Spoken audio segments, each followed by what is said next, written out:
So one of the things I've been needing to do before I leave is to repair my bulkhead door, which is a door that leads down into the basement. This door is a door on each side of this big square hinge thing. Hangs on a couple of pins. Here's a pin right here. And this pin's broke off. And you can see by the scarred area there that it fit right there perfectly, which makes it really easy to line up and weld it back in place so that I can put the door back on it.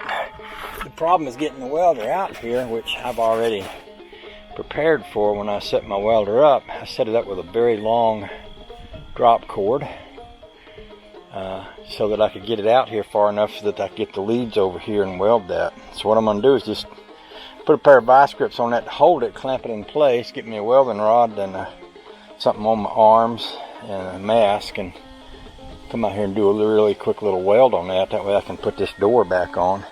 And I think I've got a piece of insulation that'll fit right down in here so that I can close this off before we leave, in order to try to keep as much heat in the basement as I can. So I'll get my welder out and we'll get on with that. Maybe we can get that done before it starts raining. I don't know. We'll see.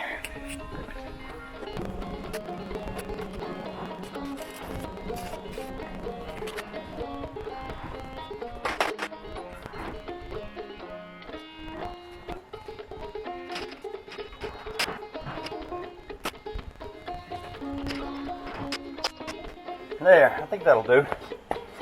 I'm going to go grab that piece of insulation that I got just to see how close it's going to fit me down in there. Once I stand this up, I'll go ahead and put my welder away before the bottom falls out, which it looks like it could do any minute almost.